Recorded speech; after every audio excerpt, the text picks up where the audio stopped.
সরকারি কর্মীদের অফিসে ঢোকার সময় সকাল 10টা, কিন্তু সরকারি বাবুরা কেউ ঢুকছে না 11টা, কেউ বা কাজে ঢুকতে ঢুকতে বেলা গড়িয়ে যাচ্ছে। আর সরকারি বাবুদের এই কীর্তিতেই এখন বেজয় বিপদে সাধারণ মানুষজন।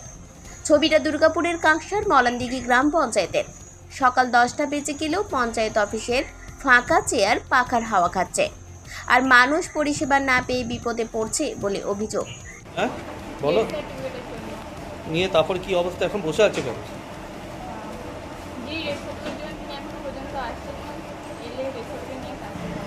কটা বাজে এখন? 11টা।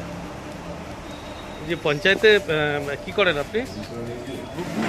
ডুবটি। কখন কাজ শুরু হয় কখন? আসবো সব কাজ শুরু হবে। হ্যাঁ কটা বাজে এখন? 10:40। কটা থেকে আসার কথা? 10:30 টাইম। 10টায় টাইম? 10:30টায়? 10টায় টাইম। হ্যাঁ 10টা 5টা স্যার। আমাদের 10:30টায় তো বলে। আপনি কোথায় এখন বসেন? এই দোকানের সামনে। দোকানে? কেন? কেউ নেই অফিসে, খুলে বসে আছে। দোকান খুলে বসে আছেন? পঞ্চায়েত দোকান? না দোকান নয়, মানে পঞ্চায়েত খুলে সামনে বসে আছে। দোকানে বসে আছে। রাজ্যের প্রাক্তন মুখ্যমন্ত্রী প্রয়াত বুদ্ধদেব ভট্টাচার্য সরকারি কর্মীদের কড়া বার্তা দিয়ে বলেছিলেন, ডু ইট নাও।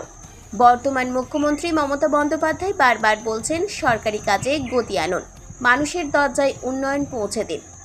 আর মলানদিঘি গ্রাম পঞ্চায়েতের পঞ্চায়েত কর্মীরা বলছেন, ধুর এসব বাদ দিন তো, আসি যাই মাইনে পাই, আর সময়ে মাস মাইনে না পেলে চলছে না চলবে না এই স্লোগানে গলা ফাটায়।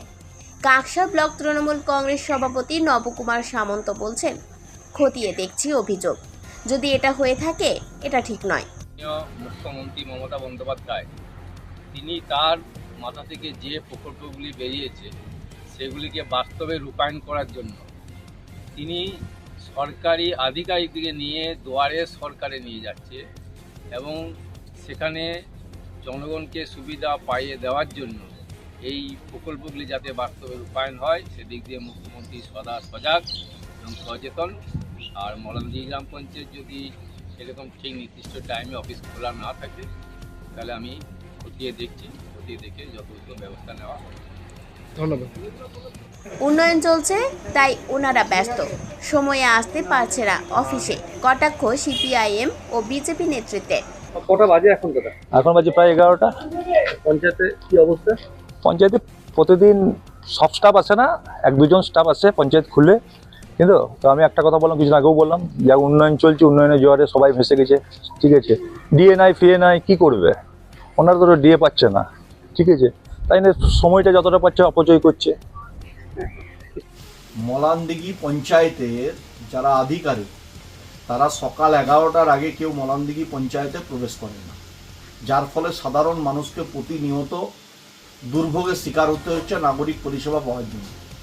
আর যে ঘড়িটি মলানদিঘি পঞ্চায়েতে লাগানো আছে সেটা হচ্ছে 10 থেকে 20 মিনিট স্লো, তার ফলে আধিকারিকদের অবস্থাটাও হয়ে গেছে তাই পশ্চিমবঙ্গ সরকারের মতো, ঘড়ির কাঁটা উল্টো দিকে ঘুরছে, সোজা করে না। এই ব্যবস্থার পরিবর্তন চাইছি। মলানদিঘি পঞ্চায়েতের আধিকারিকরা যাতে যথাসময়ে সাধারণ মানুষকে নাগরিক পরিষেবা দেন, এই কাজে। কাঁকসার মলানদিঘি গ্রাম পঞ্চায়েত অফিসে স্থায়ী ও অস্থায়ী মিলিয়ে 16 জন কর্মী কাজ করেন। সরকারি অফিসের ওয়ার্ক কালচার ফিরিয়ে আনার মুখ্যমন্ত্রীর কড়া বার্তাও কি কানে ঢুকছে না সরকারি বাবুদের? প্রশ্নটা তো সোজা, কিন্তু উত্তর মেলাটা ঠিক ততটাই কঠিন। কাঁকসা থেকে অনুরাধা সেনগুপ্তের রিপোর্ট, খাঁটি খবর।